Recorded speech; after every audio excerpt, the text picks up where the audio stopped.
A Sasha Banks return rumor has been debunked. Plus, a major Raw star could be turning babyface soon.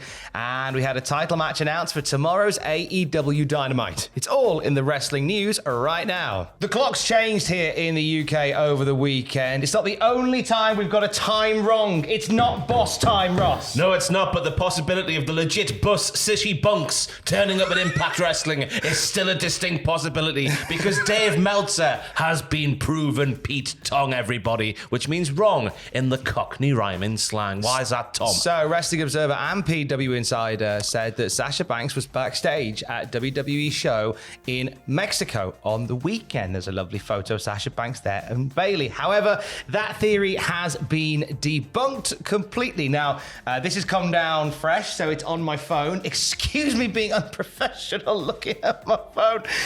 But it turns out that Meltzer and PW Insider was sharing a photo from Mexico, but she was not there to be part of WWE show in Mexico. She was in fact there to do training and not part of the event itself. And quite a few people have come out and said, yeah, that's where this picture's come from. But I think a lot of people, because PW Insider and Dave Meltzer reported it as, oh, there she is backstage, kind of got carried away. Yeah, because Dave Meltzer did pen initially. One would think, he said, oh, very posh from Dave there. One would think that the relationship between the WWE and Banks aren't negative right now. But Sasha Banks at the moment is very interesting because it appears that she's going around the world training with everybody and anybody. She really does. And she's popping up at different places and events and grand launches and stuff. She was at the Wakanda Forever premiere the other night on the carpet there.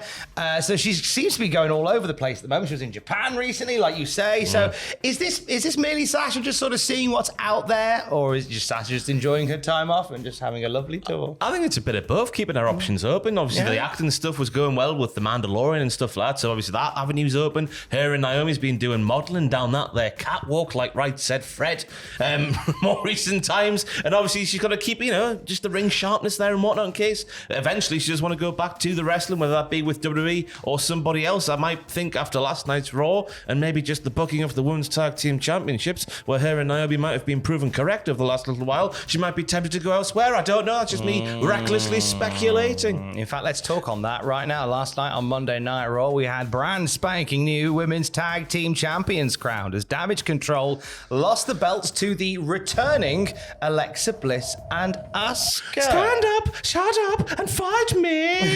Yes, they did return. There was all sorts of shenanigans involving Bayley and Bianca Belair, who of course are going to take each other on in the squared circle, a crown jewel at that there weekend. Bayley actually doing one of those Bayley to belly thingies from way back in the day through a random set of tables that were set up next to the timekeeper's area. Gnarly stuff. And then we had the stuff where Io Sky was the one who sort of got pinned. That's what I'm trying to think of saying there. It's early on Monday, it's a Tuesday. I don't know what day it is. She ate the twisted bliss, didn't she, after Asuka got the boot up, stopping her from top. It was a pretty, as much as could be, pretty clean as a whistle end to the match. After 50-something days, Damage Control lose the belts again. It's a weird one because they have, the name is Damage Control. They didn't lose them again, by the way. They've only lost them the once. Again, the titles have changed. That is what I meant. Very quickly, 50-day reign. Not like the woo with Roman Reigns, 9 million days or whatever. But it is weird for Damage Control because they want to take control of everything. But now Bayley's already lost a match for the Raw Women's Championship, and now the tag team portion of that their stable have lost their belts as well. They're not very good at controlling these things, are they? There's a lot of damage and not much control.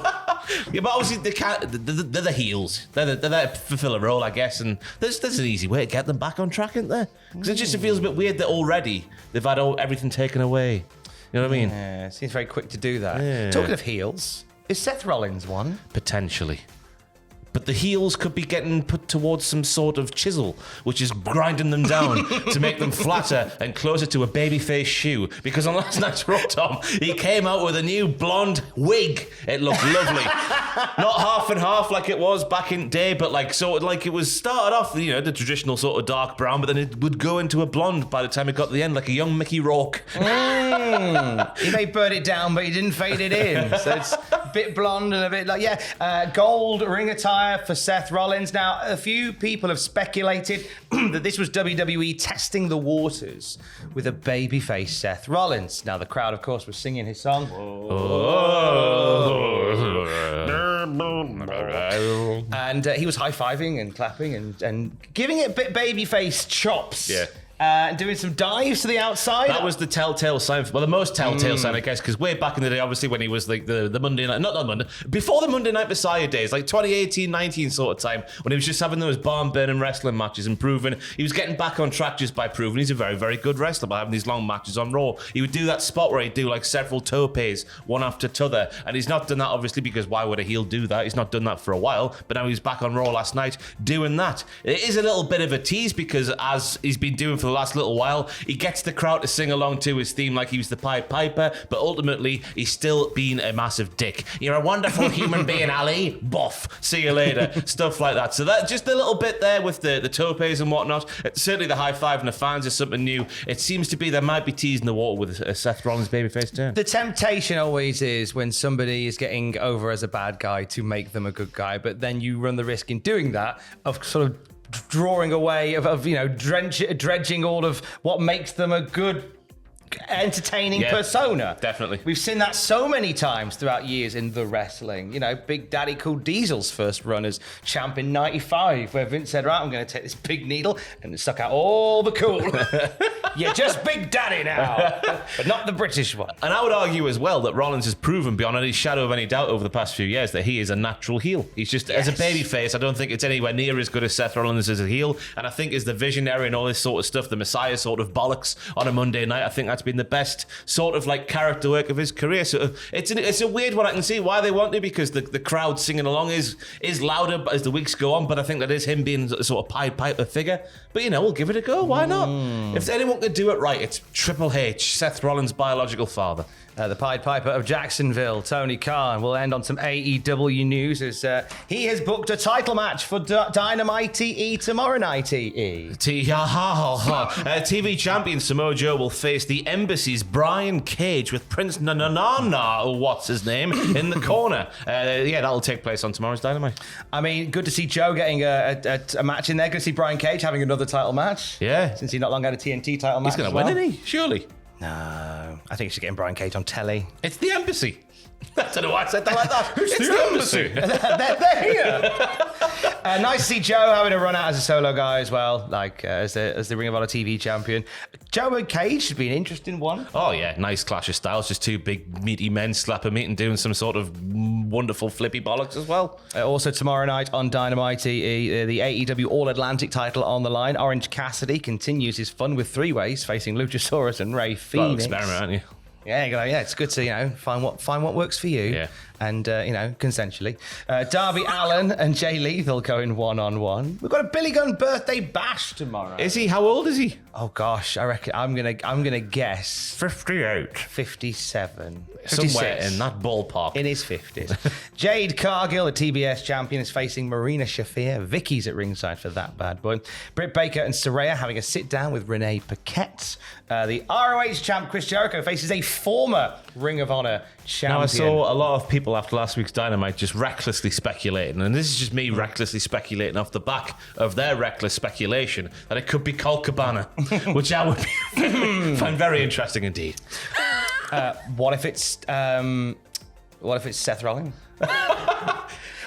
He's kind of going to be old school with the hair. Yeah, Nakamura's working with Noah, isn't he? Yeah. Stranger things have not happened yet. Tyler Black to get a title shot against Jericho. Book that, you cowards. Do you reckon, let's put our necks on the line, do you reckon this entire, I'm going to take on all the former Ring of Honor champions was initially going to build up to CM Punk coming back? Yeah. But now it's not. Maybe. Because he might have not, or maybe has bought out his contract, maybe not. Maybe. I feel like, saying that, however, I know that the original conversation was going to be Punk versus MJF for the headlining of Full Gear. I don't know whether they would have stretched Punk so thin and had him headline Death Before Dishonor as well, which seems to be where they might be going. Yeah. Although if they get back to Claudio, do Jericho Claudio again. Claudio's a former Ring of Honor champion. Yes. Yeah, very recently so. Very recently so. Do that again. Or low key. And The AEW champion Jon Moxley's facing Lee Moriarty. Stokely Hathaway in Lee's corner. That is a stacked Dynamite. Busy Tell you Dynamite, what, isn't it? Dynamite, we worked this on the Cultaholic Wrestling podcast last week. Dynamite is back on track. It's Rampage that needs to sort its life out. It really blighters your outlook on AEW, I find. It's like a cup of tea, and it's the tea that falls into the saucer when you overfill the cup. That's what Rampage is at the moment. Try and stick a biscuit in, but you can't get there. You can't get the purchase. It gets lukewarm. Ugh. Tony, mate, we want to stick our biscuits in Dynamite Rampage tea more often. Make that happen. More wrestling news throughout the day at cultaholic.com. Stay safe and love you. Bye.